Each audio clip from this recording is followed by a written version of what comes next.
Evangelio de nuestro Señor Jesucristo según San Mateo.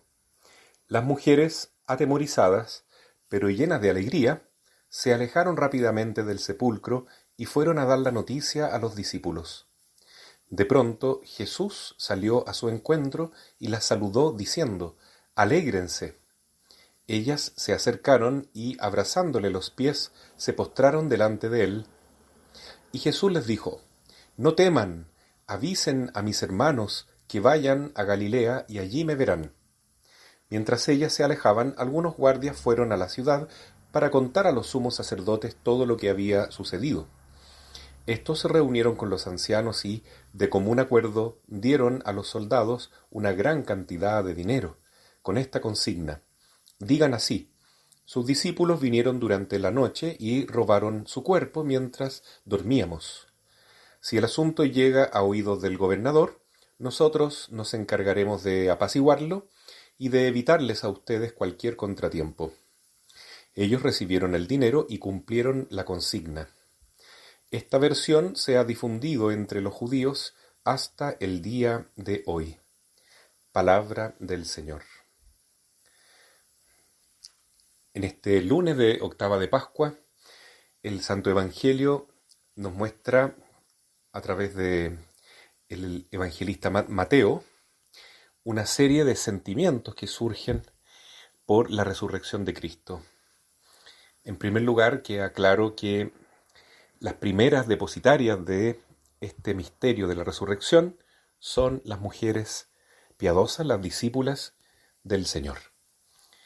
Eso es muy significativo porque, así como al principio fue una mujer la que escuchó la voz del ángel, primeramente un ángel malo, en el caso de Eva, en la plenitud de los tiempos un ángel bueno, el ángel Gabriel, en el caso de María, para tener esta noticia antes que nadie, también era justo que fuesen las mujeres las que recibieran esta noticia. Esto uno lo nota generalmente en la vida eclesial, cuando se cuenta el número de gente que hay en la iglesia.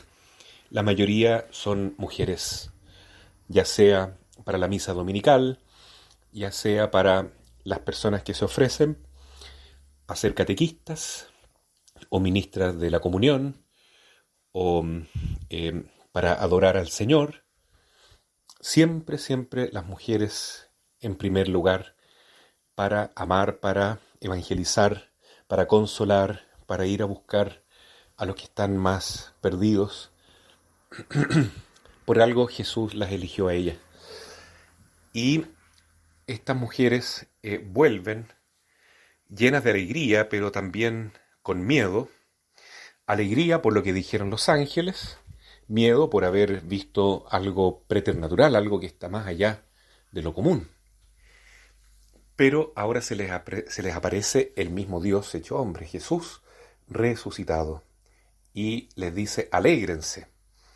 Dejen el miedo entonces, quédense solamente con la alegría, con el gozo de mi resurrección, y no teman más, no tengan miedo. Vayan a evangelizar, avisen a mis hermanos que vayan a Galilea, y ahí me verán. ¿Qué significa ir a Galilea? Galilea para cada uno de nosotros tiene un significado propio. Galilea es hacer el esfuerzo de ir desde Jerusalén hasta Galilea para encontrarse con el Señor, es hacer un esfuerzo de toparse con el resucitado. No esperemos que todo lo haga Jesús, también nosotros debemos poner de nuestra parte. Ir a Galilea en este tiempo de Pascua puede ser hacer un retiro, puede ser una peregrinación, como los discípulos de Maús que peregrinaban, o un Santo Rosario, o una novena, que en este momento se hace la novena a Jesús de la Divina Misericordia para celebrar la fiesta del domingo después de Pascua, el último domingo de la octava pascual. Ir a Galilea significa ir al encuentro de las personas que sufren y comunicarles que Jesús está vivo, ayudar a los enfermos, ayudar a los pobres, ayudar a los necesitados, a las personas que necesitan educación, a las personas que están desconsoladas. ir a Galilea es hacer algo para encontrarnos con Jesús. Y ahí ciertamente el Señor se va a aparecer, se nos va a mostrar en este tiempo y nuestra fe se va a robustecer.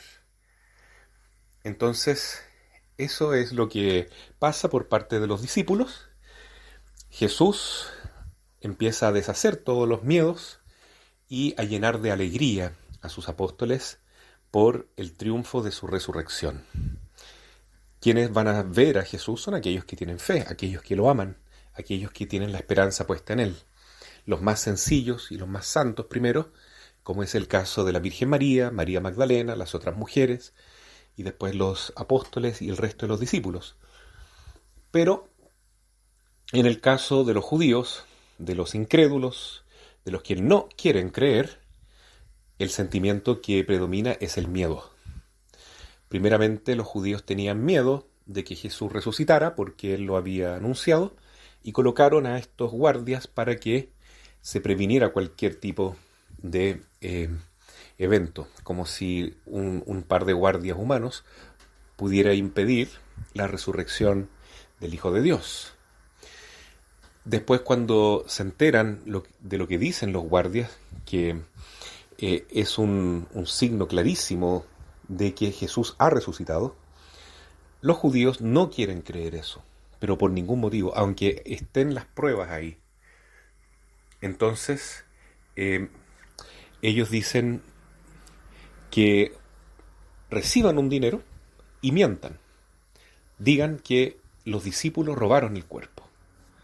O sea, es preferible mentir, engañar, comprar el silencio de los que sí tienen las pruebas, o matar nuevamente o destruir, como lo intentaron hacer con los primeros discípulos. Por eso tuvieron que huir a todas partes del mundo. Los primeros cristianos salieron de Jerusalén, viviendo esta diáspora, que además fue un envío de Cristo. Vayan por todo el mundo a anunciar el Evangelio, porque ellos no quieren creer simplemente. Los judíos no quisieron creer nunca a Jesús, viendo todos sus milagros, y como el mismo Señor profetizó, aunque un muerto resucite, no van a creer tampoco, y no quieren creer. En los días de hoy, lamentablemente, también hay personas que no quieren creer, inclusive dentro de la misma iglesia. Hay personas que estudian mucho la Biblia, pero enseñan que la resurrección de Jesús fue una figura literaria, fue un invento de las primeras comunidades cristianas, fue algo que estaba en la fe de los primeros discípulos, de los primeros cristianos, pero que no corresponde a la realidad, etc. No quieren creer, no quieren creer. Este es el tiempo en que nosotros entonces tenemos que anunciar con gozo la resurrección, salir corriendo como las mujeres, como los apóstoles, y anunciar: Cristo está vivo, Cristo ha vencido. Esta es la mejor noticia que puede haber en el mundo en estos días. Y entonces, si somos verdaderamente creyentes en la resurrección de Jesús, vamos a anunciarlo con gozo, con entusiasmo, con convicción y con fuerza, como lo hicieron los discípulos, los apóstoles, después de Pentecostés. Esa es nuestra tarea: alegrarnos, no tener miedo de la persecución y correr a anunciar a Jesús contra todas las persecuciones y ataques de los incrédulos. Y rezar por nuestros enemigos, los enemigos de la fe, para que algún día se conviertan y tengan el gozo de encontrarse con Jesús, como tantos se convirtieron a ejemplo de San Pablo.